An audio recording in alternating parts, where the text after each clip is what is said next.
और इसी सावन के महीने में कहना है क्या कि बाबा बैजू के हो दुवरिया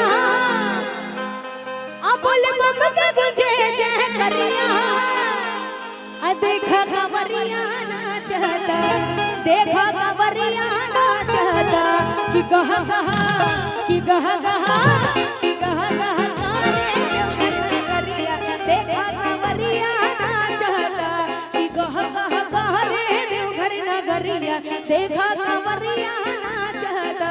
सभी तैयार? उठा लीजिए दोनों हाथ, एकदम दोनों हाथ उठा के आप जोड़ ले।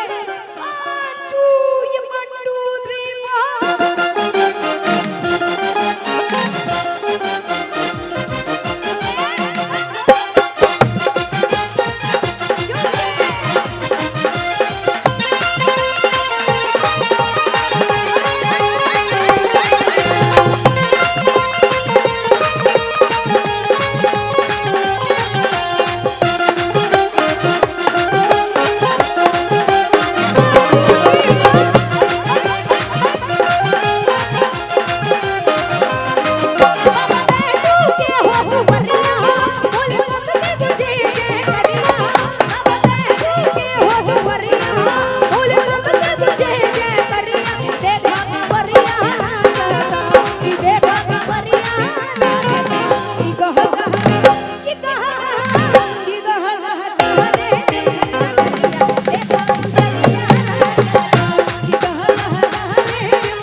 सबका पाँव है ना, तो उठा लीजिए जरा दोनों हाथ ऊपर। सारे इधर से भोजपुरिया जवान जरा उठा के दोनों हाथ कि गह गह कि गह गह कि गह गह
क्या कहोगे?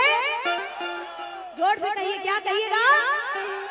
जब कहूंगी कहा कहा तो आपको कहना है ए हो चाची, कहना है जय हो। सुन लीजिए कि देखा कंवरिया नाचता कि गह गह, आवाज नहीं आया, जोर से कहना है जय हो कि गह गह, एकदम नाक कटवा दीजिएगा, थोड़ा जोर लगाइए भाई, इज्जत की बात है। जोर से कि गह गह। अब एक बार इधर वालों की आवाज सुनिए, सब तैयार हैं कि गह गह सुने। अब एक बार इधर वाले भाई कि गह गह, बहुत अच्छे। अब एक बार जरा उठा लीजिए दोनों हाथ ऊपर, उठाइए दोनों हाथ ऊपर। इधर वाले भी भाई उठा लीजिए दोनों हाथ, जो जितना ऊपर हाथ उठाएगा उतना जल्दी ऊपर चला जाएगा। अपने अपने तरक्की के क्षेत्र में जो जो जाना चाहते ऊपर उठा दोनों हाथ कि गह गह कि गह गह।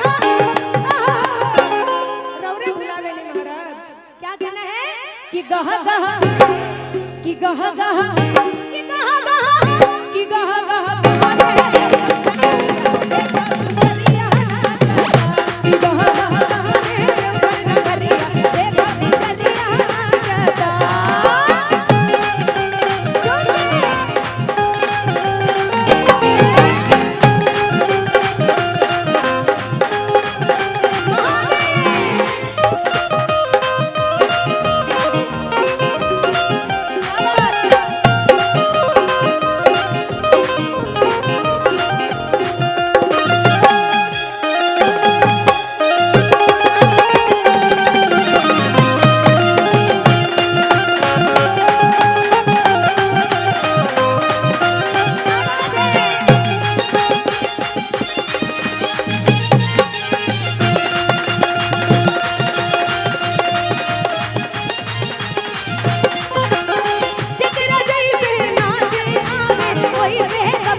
कि गह गह जाने से कैसे काम चलेगा। जरा उठा लीजिए दोनों हाथ ऊपर, उठाइए दोनों हाथ ऊपर आसमान की ओर। सबका हाथ में मेहंदी लगा है, जिनका हाथ में नहीं लगा है वो भी दिखा दीजिए। सब उठा के दोनों हाथ ऊपर। अच्छा अच्छा चल जाएंगे बस इसको खत्म करके। अच्छा कौन कौन झूम के साथ देंगे? भाई लोग इधर झूम रहे हैं, खड़ा करवा सकते हैं ये लोग को। कौन कौन झूम के साथ देंगे? जरा एक बार खड़े हो जाइएगा। हाँ महिला लोग बहन लोग जरा खड़े हो जाइए एक बार, और सभी झूम के साथ देंगे। बोलिए शंकर भगवान की। क्या बात है, क्या बात है। जरा खड़े हो जाइए सारी महिलाएं, जितने भोलेनाथ के दीवाने हैं जरा सभी खड़े हो जाएंगे, और खास करके जितनी दीवानियां हैं सब खड़े हो गए और उठा के दोनों हाथ ऊपर कि गह गह कि गह गह कि गह गह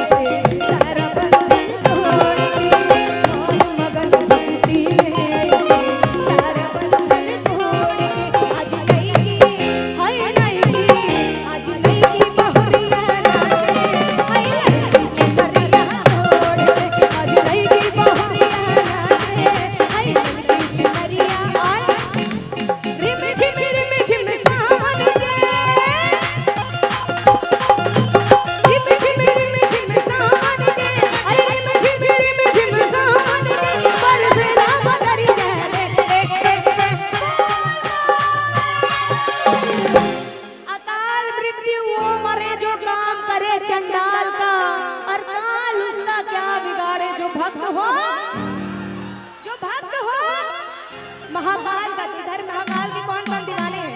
अपने अपनी जगह पे खड़े हो जाएंगे एक बार, कोई कंजूसी नहीं। सब लोग खड़े हो जाइए अपने अपने जगह पे, जितने महाकाल के दीवाने हैं एकदम नीचे जाएंगे भैया, बस खड़े हो जाइए। ये हुई ना बात। सारी झांसी की रानियां जरा एक बार खड़े होके एकदम जस्ट आ रहे, खड़े होके और दोनों हाथ उठा के खड़े हो जाइए। उसके बाद आ रही हूँ मैं, एकदम तुरंत ही आ रही हूँ। और सभी झूम के नाचते क्या कि नाच कवरिया